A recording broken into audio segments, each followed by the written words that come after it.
Assalamualaikum warahmatullahi wabarakatuh.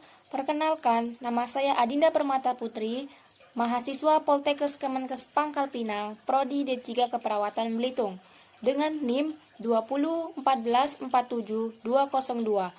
Di sini saya akan menjelaskan mengenai nama-nama alat kesehatan beserta fungsinya. Di sini saya akan menjelaskan mengenai nama-nama alat kesehatan beserta fungsinya. Alat kesehatan adalah alat-alat yang ada pada bidang kesehatan.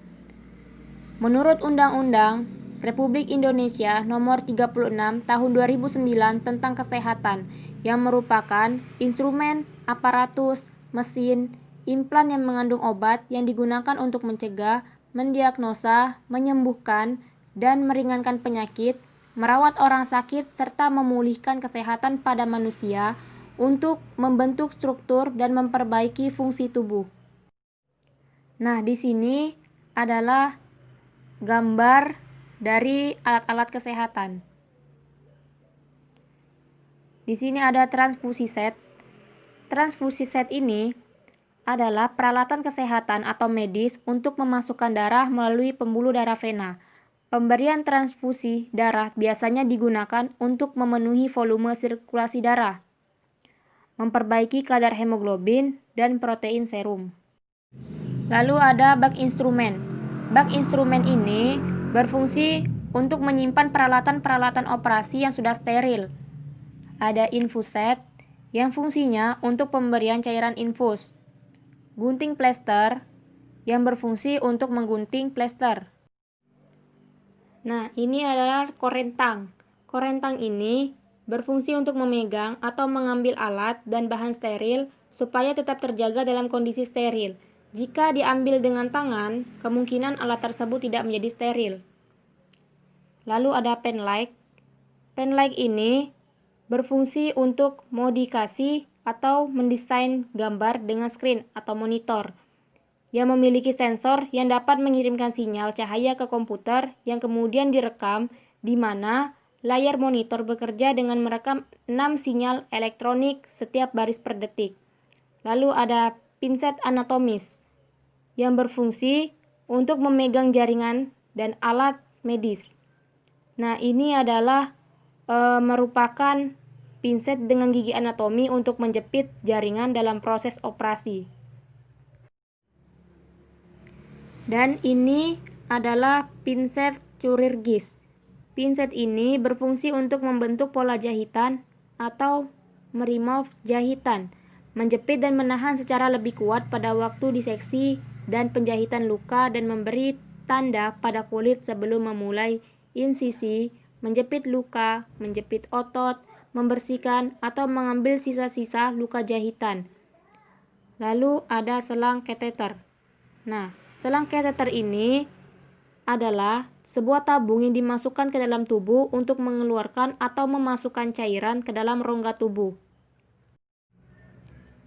Ini digunakan sebagai alternatif buang air kecil untuk orang yang terbatasi di tempat tidur atau tidak mampu mengontrol buang air kecil. Bila tidak berhati-hati, penggunaan jangka panjang kateter dapat menyebabkan infeksi saluran kemih. Lalu ada plester. Plester ini berguna melindungi luka dari terbentur, rusak, atau kotor.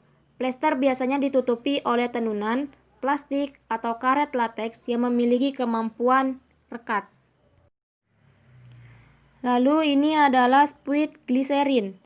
Nah, berfungsi merangsang peristaltik sehingga pasien bisa BAB.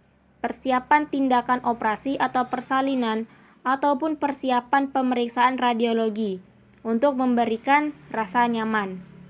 Dan ini stetoskop.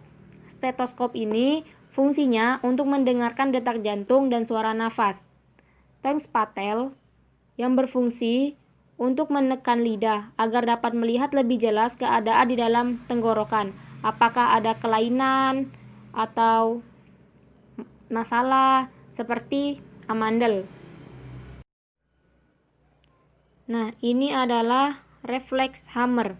Reflex hammer ini digunakan untuk memeriksa kemampuan refleksi dari bagian-bagian tertentu tubuh kita, biasanya pada lutut kita. Nih, lalu ada tampon tang. yang fungsinya untuk memasukkan tampon ke dalam vagina atau mengeluarkannya lagi untuk menanggulangi perdarahan. Nah, di sini juga ada tensi. Tensi ini adalah pemeriksaan dengan alat khusus untuk tes tekanan darah yang bertujuan mengukur tekanan pada pembuluh darah arteri ketika jantung berdenyut. Tes ini biasanya dilakukan sebagai bagian dari pemeriksaan dokter rutin guna mendeteksi adanya tekanan darah tinggi atau hipertensi. Lalu ada Doeg clamp yang fungsinya untuk menjepit kain operasi untuk memegang tulang koste ketika dilakukan traksi eksternal pada dinding dada. Lalu ada sonde uterus. Ini adalah alat yang biasa digunakan untuk mengukur panjang rahim dalam tindakan kebidanan. Sonde uterus ini dibentuk lengkung pada bagian lengkungnya, pada bagian ujungnya, dan terdapat angka-angka. Ini. Lalu ada metal kateter atau kateter logam. Ini merupakan instrumen operasi yang bekerja sebagai pipa untuk memasukkan atau mengeluarkan cairan dan biasa digunakan untuk tindakan kebidanan. Dalam kebidanan, kateter metal dapat digunakan untuk mengatasi distensi kandung kemih dan pengumpulan spesimen urin. Lalu ada klem arteri lurus. Klem arteri lurus ini kegunaannya untuk hemostasis untuk jaringan tipis dan lunak, yang merupakan alat untuk menjepit suatu benda. Klem arteri pean itu terdapat dua jenis. Yang pertama klem arteri lurus dan klem arteri bengkok, yang kegunaannya itu sama untuk hemostasis untuk jaringan tipis dan lunak. Namun untuk klem arteri bengkok lebih cocok digunakan untuk pada bedah monitor. Lalu ada gunting iris. Nah, gunting iris ini digunakan untuk memotong benang oleh karena ujungnya yang cukup kecil ini untuk menyelip saat remove benang dilakukan. Lalu ada klem Kocher. Klem Kocher ini adalah alat yang memiliki fungsi yang sama dengan klem pean lurus, yaitu untuk mengklem atau menjahit jaringan tubuh ataupun pembuluh darah untuk menghentikan pendarahan dalam operasi serta fungsi-fungsi lainnya. Klem Kocher persis seperti klem lurus namun mempunyai ujung capit. Ini dan yang ini. Nah, di sini juga ada yang namanya bengkok atau Nierbecken. Bengkok atau Nierbecken ini adalah wadah sementara yang digunakan untuk meletakkan instrumen seperti gunting, klem, pinset, kasa, kapas, plester, dan lain-lain yang telah terkontaminasi darah, kotoran, atau cairan tubuh lainnya saat melakukan tindakan medis. Lalu di sini juga ada infus. Infus merupakan metode pemberian cairan dan obat yang dilakukan melalui pembuluh darah. Cairan yang diberikan melalui infus ini dapat berfungsi sebagai cairan pemeliharaan maupun cairan resusitasi. Lalu di sini ada troli. Troli ini berfungsi untuk sebagai tempat untuk meletakkan alat-alat instrumen. Lalu ada tromol yang berfungsi untuk menyimpan kasa steril. Lalu ada forceps tenaculum. Ini adalah salah satu alat operasi kebidanan atau kandungan yang digunakan untuk menjepit serviks atau leher rahim sesuai dengan posisi yang diinginkan. Alat ini biasanya digunakan untuk meluruskan bagian dari serviks atau leher rahim. Ini.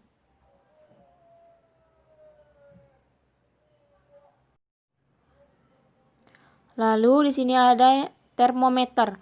Termometer ini ada yang termometer digital, ada yang termometer air raksa.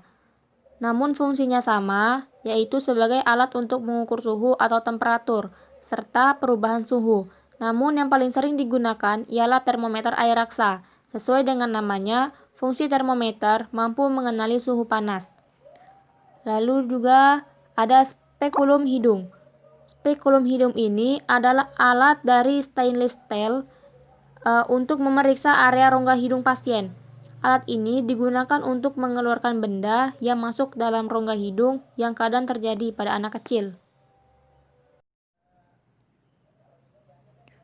Lalu di sini ada pisau bedah atau scalpel. Nah, ini merupakan selat untuk mengiris jaringan yang terdiri dari batang scalpel atau pisau. Ini berbentuk menyerupai mata pisau kecil ini yang berfungsi mengisi kulit dan memotong jaringan secara tajam. Selain itu, alat ini juga berguna untuk mengangkat jaringan atau benda asing dari bagian dalam kulit. Dan ini adalah pantom.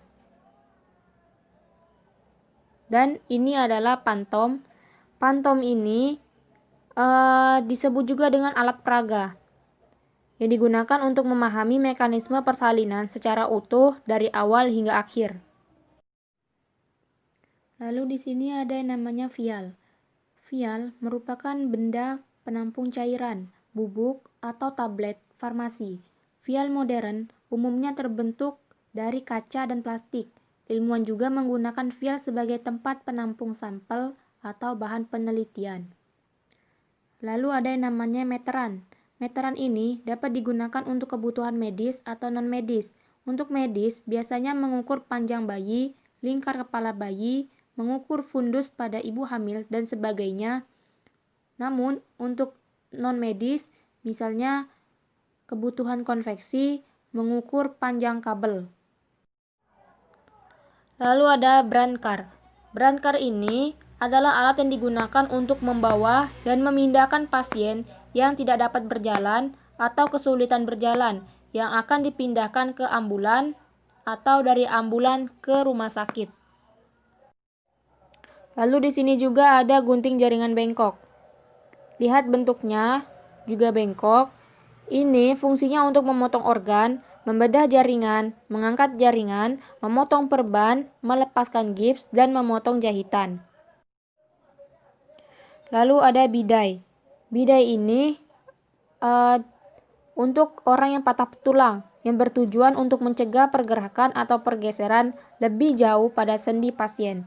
Hal ini bertujuan untuk mengurangi nyeri dan mencegah memburuknya kondisi patah tulang.